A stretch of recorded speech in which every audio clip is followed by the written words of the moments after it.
यो match real Madrid फ्यान्सहरूले जति सजिलो सम्झेका छन् सायद त्यति सजिलो नहोला। यो कुरा जस्टिफाई गर्नलाई मसँग कुनै फुटबलिङ रिजन छैन, प्योरली फिजिकल र मेन्टल रिजन छ।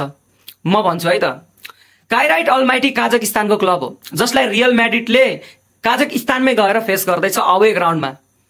टोटल 3984 माइलको डिस्टेन्स छ, 12 घण्टाको फ्लाइट छ। भनेपछि प्लेयरहरूले नन स्टप 12 घण्टाको फ्लाइट गर्दा खत्रै जेट ल्याग हुनेवाला छ। त्यसले गर्दा डेफिनेटली पर्फर्मेन्समा केही कमी आउँछ। अनि अर्को कुरा, लास्ट म्याच जुन किसिमको पुअर पर्फर्मेन्स गर्यो त्यसले गर्दा नि प्लेयरहरूको कन्फिडेन्स डाउन गरेको हुन सक्छ। अब म्यानेजरको जब के भन्छ भन्दाखेरि प्लेयरहरूलाई मोटिभेट गर्ने, कन्फिडेन्ट बनाउने र यो म्याचमा उतार्ने। यो म्याचले एउटा प्लेयरहरूको रियाक्सन पनि देखाउन सक्छ रियल म्याड्रिड कोच प्रति। अनि च्याम्पियन्स लिग भन्ने बित्तिकै रियल म्याड्रिड प्लेयरहरूको वेट बढ्छ, अदा बढ्छ।